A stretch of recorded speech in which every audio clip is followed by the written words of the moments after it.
Great, thank you. Glad to be here, and this is one of the things I enjoy most is helping the industry move forward with things, and hopefully you can learn from some of our successes and some of the headaches we've had here as we go through the presentation.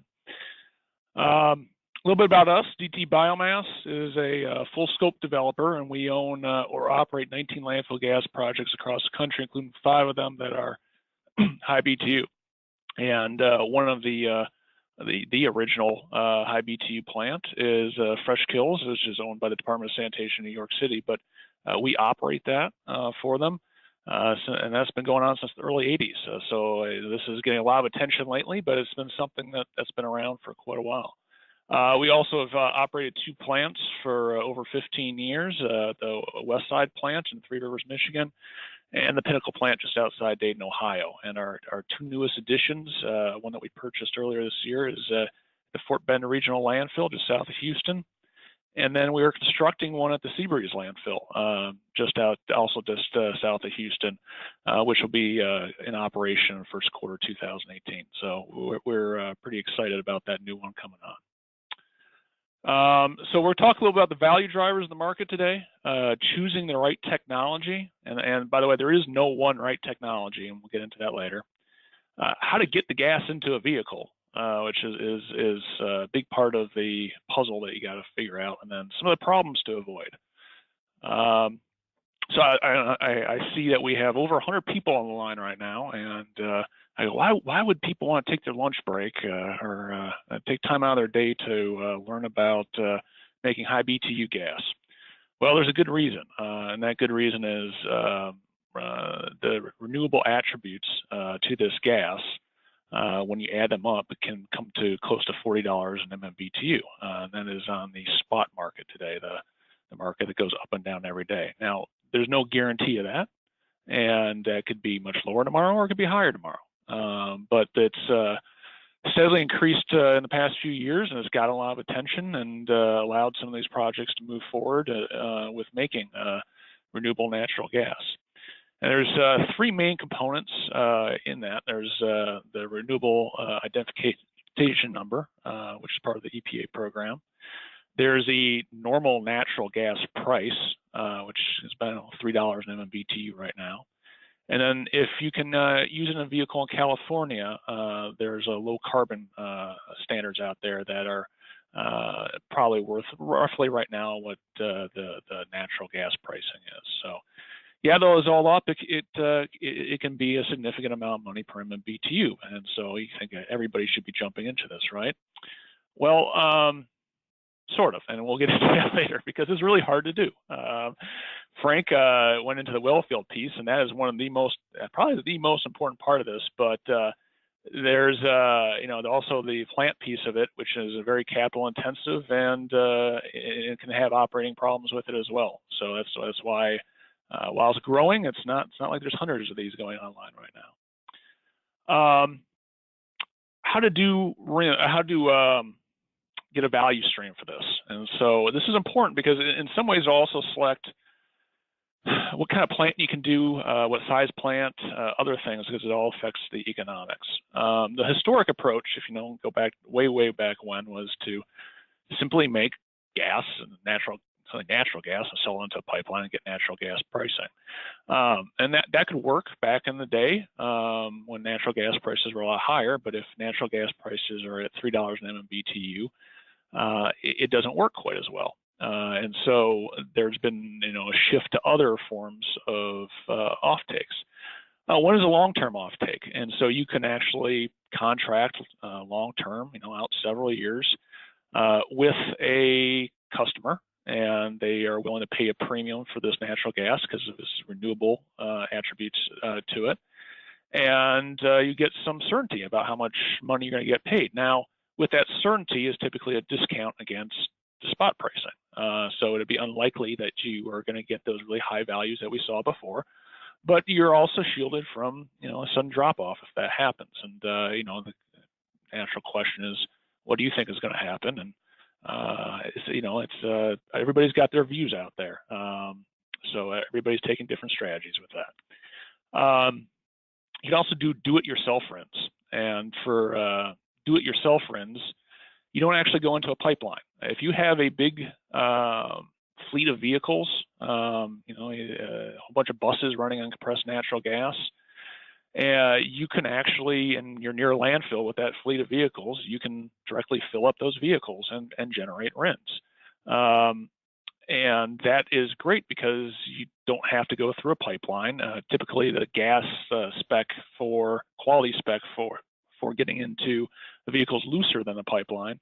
And you don't have any brokerage fees or sales fees and pipeline transportation fees, but it is really hard to get the demand for that, to get all those vehicles necessary in order to make use of the gas. And that's been typically the problem because there's not a whole lot of landfills directly in big cities where you would have those fleets.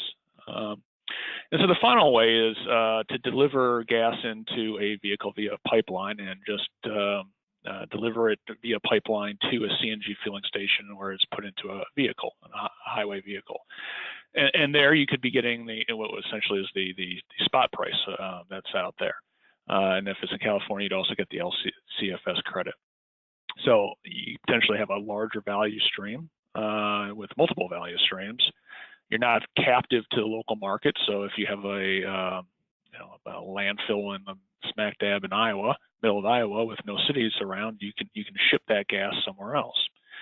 The cons is you got to get into the pipeline, and you're subject to variable pricing. And so this is important to think about before you go into any project.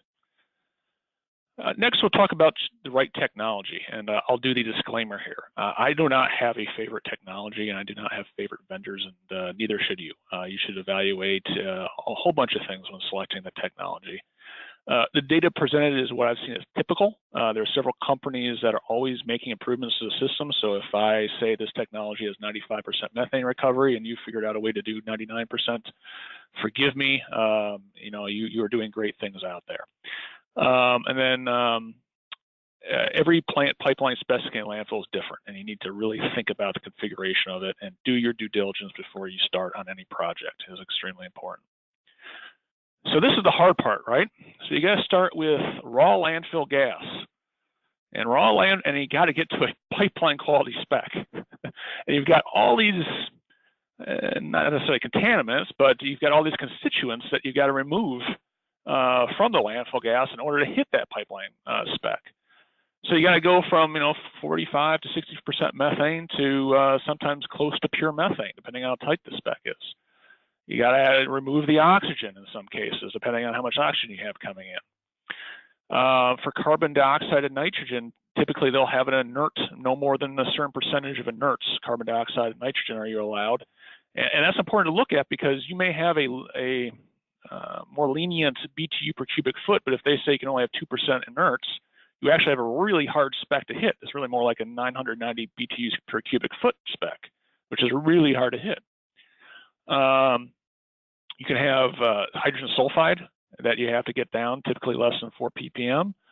Your gas is fully saturated. You need to remove that to the 5 to 7 pounds per million cubic feet. And we all love siloxanes in landfill gas, right? You need to remove those in most cases. Now, other considerations are pipeline pressure, VOCs, dust, bacteria, gas temperature, hydrogen, and the WOBE index, which sometimes you get all your specs, but especially basically the specific gravity with the energy content is a WOBE calculation, and you might not be hitting that. So you got to really look at all those before you decide to do a project and talk to your pipeline carrier. I will tell you right now, the largest risk you have is not being able to make pipeline specification. If you cannot do that, you are out of sales and you have a big paperweight sitting there. And so we'll go through all the ways to take these different components out to get to that pipeline spec. And the terms can be bewildering, and I'll try to help explain that to you as we go along. So we'll get started with the largest component of landfill gas we need to get removed, carbon dioxide. And there's 4 mainstream technologies for removing carbon dioxide. One is the membrane system. And they used tiny little tunnels that separate carbon dioxide from methane. And you'll see those. They're some companies, that's all they do is membrane systems, and we'll talk about the pros and cons of that. You have solvent systems, vessels filled with liquid that can absorb carbon dioxide and lets methane pass through. The solvents then are regenerated by releasing the carbon dioxide. And those systems, the easy part's absorbing the carbon dioxide. The hard part is releasing the carbon dioxide to regenerate the solvent so you can keep reusing it. Pressure swing absorption uses an absorbent material, sometimes like a molecular sieve, that separates the carbon dioxide from methane and then releases it when the pressure in the vessel changes. And then water absorption, which is kind of a neat technology that uses large amounts of water to absorb carbon dioxide, letting the methane pass through. And I'll start, this is a very simple flow diagram. There is more complicated than this when you go out to the sites, but this is just kind of a high level overview. You get landfill gas coming in from the membrane system. You get landfill gas coming in, you got to compress it. Get up to higher pressure to make it through the system. Then you got to dry the gas, remove the liquids. You've got to remove the sulfur, typically in these cases with a sulfur trap or other materials that are out there. You then have to remove the siloxanes using a regenerative siloxane removal system.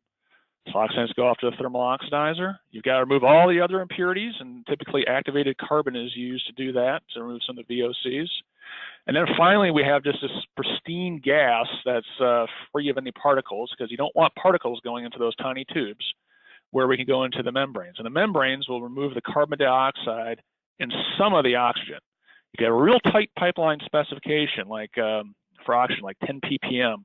You're going to have to put on a deoxy catalyst. If you have a more lenient one, 3,000, 2,000 ppm, and you got a really well-tuned well field, you might not need that deoxidation catalyst.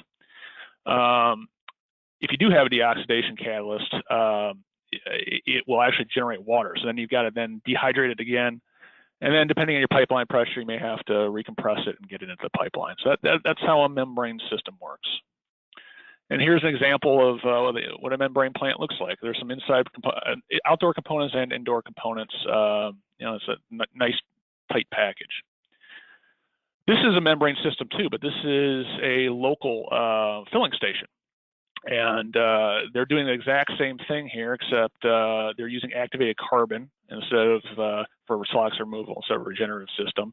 They only have one membrane system, one pass through the membrane. So rather than being in the 90s for methane recovery, they're in the 70s or so. You can adjust these if you want. It is a looser spec, and these do require a fleet. So, if you really want to maximize this, you need those vehicles sitting there day and night, filling up, or else your system will be idle for much of the time. Next, we'll move to solvents, typical solvent system. And here you have landfill gas coming in, again, and compress it. You got to remove all that hydrogen sulfide, the sulfur. You compress it again, and it goes through a solvent treatment where the gases will bubble up through the solvent, and carbon dioxide is absorbed and then released elsewhere in the process, and VOCs and the water go off to the thermal oxidizer. That leaves you with methane and oxygen. And just like before with the membrane system, we got to get rid of that. So we put it through a deoxidation catalyst, generates water, we got to dry it again, we got to do final compression, and then we get into the pipeline. It's more complicated than this once you lay it out, look at the P&ID, but that's the basics of it. And this is what a solvents plant looks like. You can see those bubble towers, those towers there where the gas is bubbling through. Pressure swing absorption is actually a really neat process and interesting. Landfill gas comes in, just like before. You compress it, dry it, get rid of the sulfur. Okay, you need good dry gas without hydrogen sulfide in it. That will, because the hydrogen sulfide can start forming elemental sulfur, especially when you compress it. And then you got to do volatile organic compound removal. And then it goes into 4 tanks, and each one of these tanks is going through a stage. And with the 4 tanks, one of the tanks will be in the absorption stage, where it's absorbing the carbon dioxide and the nitrogen and the oxygen. And the other one will be in letting the CH4 go through and compress and get in the pipeline. The other tank will then be in a depressurization state. So it was an absorption state, now it's depressurizing. Other tank will be in a desorption tank, so you now lower the pressure enough for the CO2, O2, and nitrogen are released. And then the other tank will be repressurizing again to go back through the cycle again. And then finally, we get to water absorption. And by the way, there are other technologies out there too besides these four, but these are kind of the four you typically see out there. This one's neat because it uses water. Now it uses a lot of water, which you got to send it through towers. It's a lot like a solvent system in some ways. But you have landfill gas coming in, you have a compressor to compress it, and then it goes into the scrubber vessel where it's basically goes to the water, and the water absorbs the CO2, hydrogen sulfide, oxygen, some of the nitrogen. Now it can't just take anything you throw at it. So if you have a poor gas quality coming in, that's going to be a real problem. Methane comes out. There it goes through a dryer, compressor into the pipeline. And then you've got to get those gases out of the water. And then just like a solvent system, the hard part's getting the stuff out once it's in there. So it goes through a flash tank. There will be some CH4 carryover. And then it goes through an air stripper, and that removes the majority of CO2, H2S, oxygen, and nitrogen. And then if you need treatment, if it's, you still have some contaminants, you may have to do some treatment on there. But that's kind of it in a nutshell. So again, there is no one correct answer. And a lot of it depends on what your pipeline specification is and what the gas coming in looks like. Membrane systems have some advantages. And so the simple black box technology, very few moving parts of the compressor. The membranes don't move. So, they're very good at what they do. They strip this stuff out. They in fact strip some of the oxygen out as well, which some of the other systems don't do. Historically good on-stream rates, is easily expandable. You can just add more membranes. Eventually you got to add more compressors as there's a smaller plant footprint. Some disadvantages, you've got to go through a membrane manufacturer, and they all have patents on their membranes, and you're going to have to use that membrane manufacturer. Now they're good people, but you're going to be making a phone call to the same folks frequently. There's about 94% methane recovery, plus or minus, which means 6% of the gas slips out and the methane slips out and goes to a thermal oxidizer. Activated carbon and hydrogen sulfide removal are expensive before that, and you got to do that because membranes don't like contaminants. If you get a bunch of particulate making its way to the membrane, you can imagine those tiny tubes do not like to be plugged up with contaminants. And the membranes do not strip out siloxane, so you'll have to have a separate system for that. For solvent, the advantages, all the machinery and vessels and everything that are already used in the oil and gas industry. Matter of fact, that's where a lot of this technology originally came from, going back to the 60s even. You can get really good methane recovery, 98 to 99%, depending on what technology you're using. Historically good on-stream rates, and most solvents remove siloxanes and VOCs without needing to use disposable media. The disadvantages is, your expansion may require new towers and compression. Typically, solvent does not remove oxygen or nitrogen. You're going to have a taller plant footprint. And because of low methane losses, you actually have to have additional fuel to fuel your thermal oxidizers. It's so good at holding on to the methane, so you're not letting methane, the valuable methane, follow the rest of the gases, that you actually have to add a little bit of fuel in order to make your thermal oxidizer heat up. And there's more things to break. You got pumps and vacuum blowers and other stuff like that can break. PSA is good at removing other components of the gas stream, including some nitrogen and oxygen, and has few moving parts other than valves and compressors. About 95% methane recovery, is energy intensive, and if you have leaky valves, it can create serious issues. If you're doing PSA, invest in really good valves. Now, water absorption, simple process. It just uses water. So 96% methane recovery, removes some nitrogen and oxygen. Now, it uses a lot of water, and treatment water may be costly and complicated. Large footprint with large vessels can only handle certain levels of nitrogen and oxygen and has more moving parts. So that's the advantages and disadvantages you're just going to have to think about as you're going through the process. Talked about siloxane removal. And the system you see off the left is a regenerative one. So you have one vessel that is scrubbing out the siloxanes. The other vessel is getting regenerated, typically with air or landfill gas. And then the final vessel is in standby, ready to go in. Your other option is non-regenerative, which uses activated carbon. And the activated carbon is really good at removing nearly everything. It's great stuff, but it can be very expensive if that's your sole means. Usually you want to use that as a polisher behind a regenerative system. Hydrogen sulfide removal. So if you don't have a nitrogen rejection unit in your plant, meaning you have very low oxygen in your inlet gas, you're going to be somewhat limited in your choices. Activated carbon, sulfate trap, or sulfate treaters, similar disposable media, can be expensive if you have high hydrogen sulfide levels. Do your math ahead of time. Know your hydrogen sulfide levels. I'd recommend using Draeger tubes ahead of time and seeing how high and low they go. And make sure you have a backup vessel. So if you suddenly, your first vessel goes out of spec, you can't make pipeline quality, you switch over to your second one while you're changing out the media in the first one. And you can see it, 2 towers at our new site out in Seabreeze. Nitrogen rejection unit plants. This would allow some oxygen in the inlet gas, not stupid amounts, but then you can start using some of the iron sponge media that's mounted on wood chips and is a little bit less expensive. If you need to remove oxygen, you're going to have to need a deoxy catalyst. And a typical system uses palladium or platinum at high temperatures, and oxygen and methane molecules react in the catalyst. You strip out the oxygen, but they form water in the process, so you need to dry that out before you go into the pipeline. And then nitrogen removal unit. This typically uses pressure swing absorption to let methane, to absorb methane and let nitrogen pass through, and maybe vented, vented or treated. It's expensive to build. It's very energy intensive. You need to design these around how much nitrogen is coming into the plant.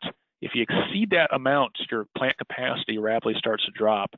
And also, by putting a nitrogen injection unit on, your methane yield drops as well, because you do get some methane slippage again. So you're not going to get those upper 90s anymore. It might be the upper 80s. Now, we prefer to prevent nitrogen intrusion into the well field rather than going through the expense and energy intensity to remove it at the plant.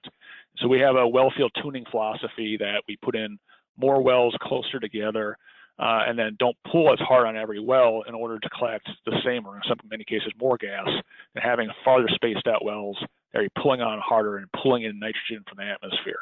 It makes more sense just to not have it in our system than to go through all this expense. However, that's not always the case. You can't always do that. And so in some cases, you really do have to think about having a nitrogen rejection unit on there. If you need to hit a tight pipeline specification, this is hard. You really got to think about how tight your pipeline specification is before you build a plant, because you may have that multi-million-dollar paperweight out there. First, fix the well field. And Frank hit this before. Having a well-run, low atmospheric intrusion well field is absolutely the most important part of any renewable natural gas project. You can blend natural gas and interconnect for a fee and if allowed, but you need separate metering, and you got to go through your RIN verify to make sure it's okay. Same thing with propane, separate metering. Propane is expensive, and you got to go through your RIN verifier, make sure this is all okay to do, so you're not jeopardizing your RIN production by introducing non-renewable gas in there. Or you can add in expensive equipment to remove the remaining carbon dioxide or nitrogen. Getting gas into a vehicle. So this is the majority of the time, this is how it works. You have a landfill gas to renewable natural gas plant. You have a dedicated pipeline. It might be quarter mile, it might be 5 miles, it might be whatever, going to an interconnect with a local natural gas pipeline. And that goes into the U.S. natural gas pipeline system and gets delivered to a CNG filling station and put into an on-road vehicle. But not all landfills are near a pipeline. There are virtual pipeline alternatives that involve trucking, but they're expensive. They can probably add to your downtime. There's a lot of logistics hassles that go with it, but it is an option. And you can take, basically fill up these trucks and take them to the interconnect or take them to a CNG fueling station. I'd kind of look at that as kind of a, if you've got the Grand Canyon between you and the pipeline, that might be your only option. And then finally, we'll get into the problems to avoid here. Yeah, I love this quote: learn from past mistakes, preferably somebody else's. Most projects that fail due to poor gas quality. Nitrogen rejection units are not bulletproof. You cannot just do whatever you want in the well field and they'll still work just fine. They do require moderate levels of nitrogen. You got to have a good well field tuned even with a nitrogen rejection unit. If you have lots of oxygen intrusion and atmosphere intrusion, poor methane quality, I don't care what you got on your plant, it's going to be near impossible to produce RNG. And developers frequently want control of the well field to ensure that their tens of millions of dollars spent on the plant are not wasted. We don't have that paperweight. And if you get the right developer, this can lead to good NSPS compliance, lower electric usage, and higher royalty payments. And you got to hire the right operations team. Typically, these are very small teams. My high-Btu projects are between 3 and 5 people, and they've got to be good at everything they do. And as Frank said, do not be cheap with poor quality well field technicians. They are the most important component of this, and it takes a unique character to be smart, motivated every day, and get out there and get dirty in the well field every day, but they're out there. Sure, you have an instrumentation controls technician, a compressor technician, people that know that because those are typically what the plant problems you're going to run into. And the manager needs to be multifaceted. Environmental compliance, knowledge of commercial contracts, and knowledge of both plant and well field are key. Metering landfill gas is very hard. Metering natural gas is a little bit easier, but metering landfill gas is very hard. Raw landfill gas, you must take into account specific gravity changes, moisture content, heat, pressure. You got to get somebody who really knows this, place your meters in the right spot and have them properly programmed and calibrated. It's not just calibrating them, it's programming them right. And I've seen going around the country looking at landfills, many times the meters are off. It's important that you know what you're doing. Build redundancy around media vessels and be ready for pressure loss. You will get more pressure loss across hydrogen sulfide removal vessels as you get more and more sulfur buildup as the media ages. And do not undersize a nitrogen rejection unit. Finally here, be ready for a very expensive capital investment. It's kind of like the Ford Fusion that you planned on spending $20,000 to get to the dealership, but the one of all the options you want is really $30,000. Your base plant can be tens of millions of dollars in capital. A nitrogen rejection unit are millions of dollars of capital. Deoxidation units are hundreds of thousands to $1.5 million. In the well field, it could cost $1 million or more to convert a medium BTU well field over to a high BTU well field. And the pipeline interconnect could be hundreds of thousands of dollars, or even millions. And this pipeline could be near $1 million per mile, as well as all the delays that come with obtaining right-of-ways as putting in the pipeline. So as I said before, there's money to be made. It is very hard to do. As I end here, if anybody has any questions, feel free to contact our team here, either myself or Kevin Dobson, who's the Vice President of Business Development. You can visit our website, and this is one of my favorite pictures, and it kind of goes to building the great team. That's me off to the left, and then Marty is our facility manager. He's a U.S. Coast Guard officer and has a master's degree in mechanical engineering. And Richard, our technician, has got a degree in nuclear engineering. So that's kind of the quality of people that you need to bring on in order to make these projects successful.